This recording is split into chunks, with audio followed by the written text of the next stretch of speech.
Hi, everyone, and welcome to my podcast.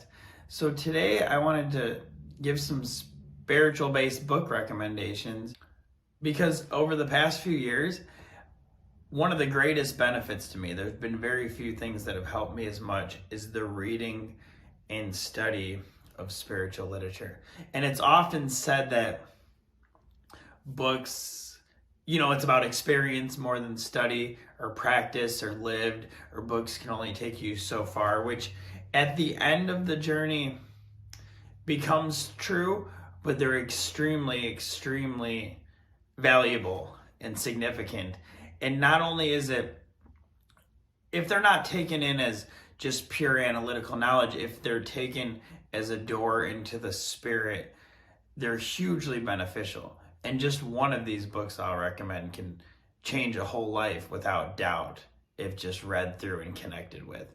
And also, when you're connecting with these great spiritual texts, you're connecting with the energy of the authors, of the people who put that energy into that, of who wrote that, and they're becoming a part of you.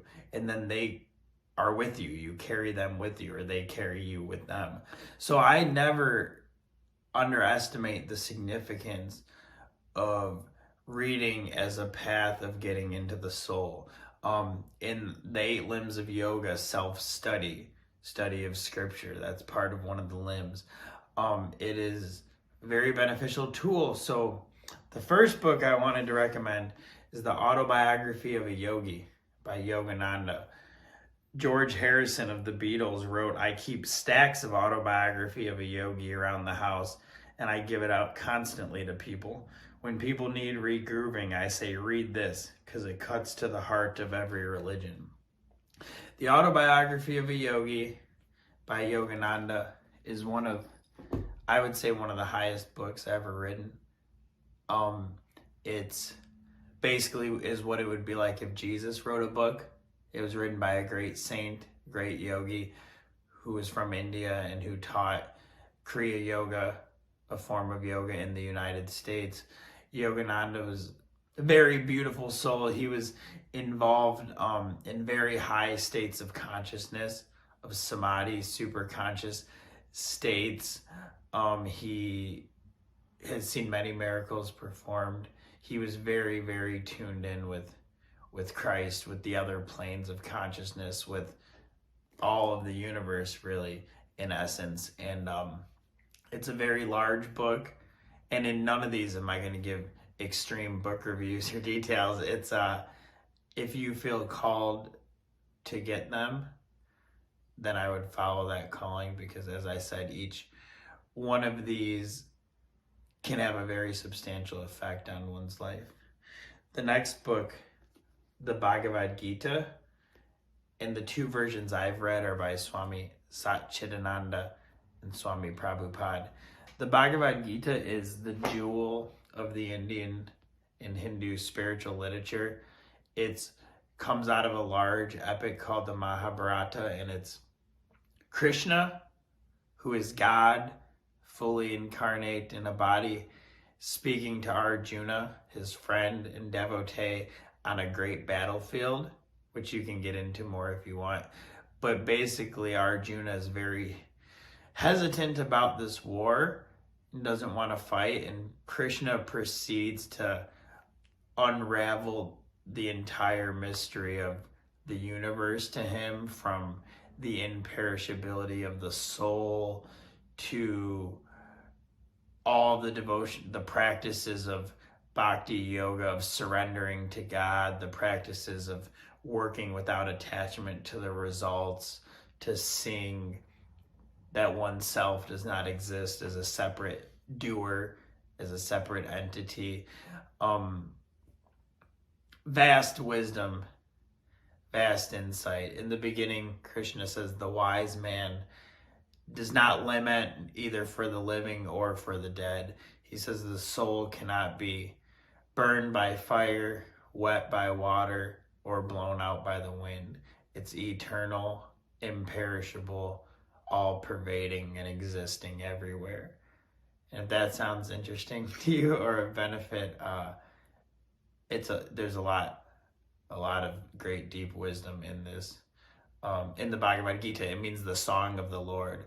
Bhagavad means God or the Lord, and Gita is the song. So if you're interested in reading and meditating on the song of the Lord, I would recommend getting a copy of the Gita, and I'll include the suggestions on there's very detailed commentaries and there's ones with small commentaries. It just depends what you're looking for. The next book is called the Ashtavakra Gita, The Heart of Awareness. This is a copy by Thomas Byron, and this book is I just read it on my way to India. This was a new one for me, and it is a path of wisdom. It's a path of seeing into your true nature, of letting go of appearances, of the belief in the reality of Maya, of this illusory world. It's, for example, I'll read you a couple of lines from this Gita. It says, "Pure of heart, he watches his own actions as if they were another's. How can praise or blame disturb him?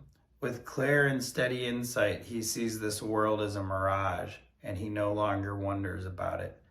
How can he fear the approach of death? Pure of heart, he desires nothing, even in despair. He is content in the knowledge of the self.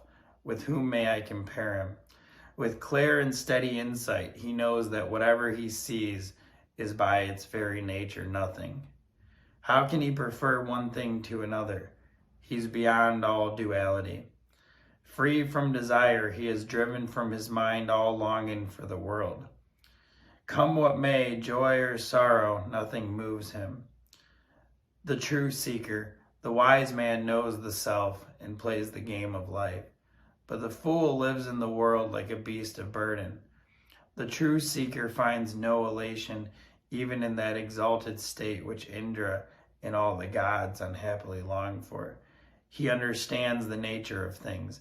His heart is not smudged by right or wrong, as the sky is not smudged by smoke. He is pure of heart. He knows the whole world's only the self. So who can stop him from doing as he wishes? Of the four kinds of being, from Brahma, the creator of the universe, to a blade of grass, only the wise man is strong enough to give up desire and aversion." So that's a very powerful book. Deep insight there. So that's just a little snippet from that book. The next two, which I'm going to give together, is both by Rumi, The Soul of Rumi and The Essential Roomie by Coleman Barks. There's few books I could say that if I was stranded on an island for the rest of my life, I would take one of these without doubt. Rumi has vast spiritual insight, extreme discipline, great love, ecstasy, and devotion. If you're ready to dive into his poems in a true soul nature, they can help you substantially. They're woven together wonderfully and beautifully, and with great stories that carry great significance, great spiritual essence and power, and where you'll have to even try and be like, what is that getting at? And one of the most fantastic beings I've ever came across, I would highly recommend Rumi's poetry, The Essential Roomie or The Soul of Rumi by Coleman Barks. And the last book I wanted to recommend is called The Aquarius Teacher, and it's actually the Kundalini Yoga Level 1 instructor textbook, but you can find copies of it, and it's extraordinary. I was so impressed by reading it. Even for somebody that doesn't practice physical yoga, I would highly recommend it, because there's so many different chapters on it that take you through all of just the different spiritual practices of the world. Like,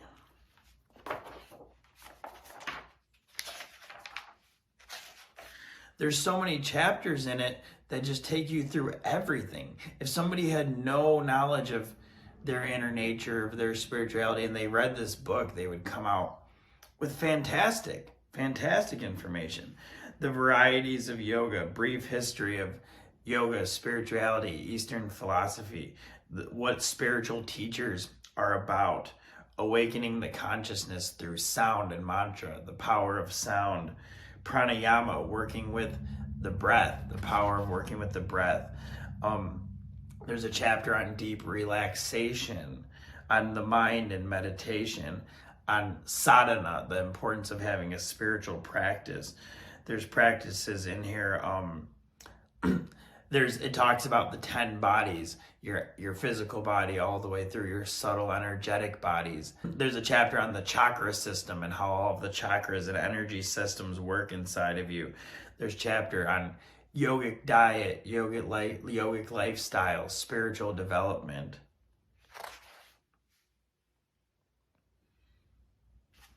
The history of yoga, of union, of the different paths of union with God. There's so much in this text that is so powerful. It's almost a shame that it's only used for teacher training people for the most part, because I think it's just a great, fantastic book all around. It's a textbook, so it's big, and I'm close to finishing it, but I haven't. So these books, I all come with my highest recommendation. There's not one I would say to pick first or prefer. If someone had a question about which recommendation I would have for them, feel free to reach out to me and I can tell you maybe what I would think for where you're at, but you can't go wrong with any of them.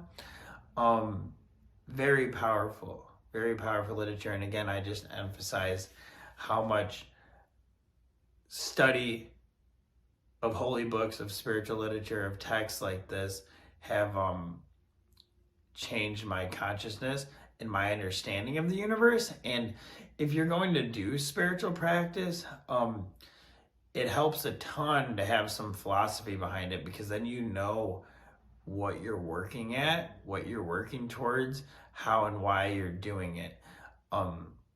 So there's a big difference between meditating to attract something positive or to have a little better day or feel less stressed, or meditating to liberate yourself from the cycle of birth and death and get enlightened for the good of all beings.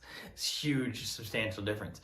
So through study of these different texts, like, you connect with these energies and it transforms who you are. And if you are able to open to them and come across something like this, then maybe it's a time where you're open to that. And maybe it's something that you'll find to be a benefit.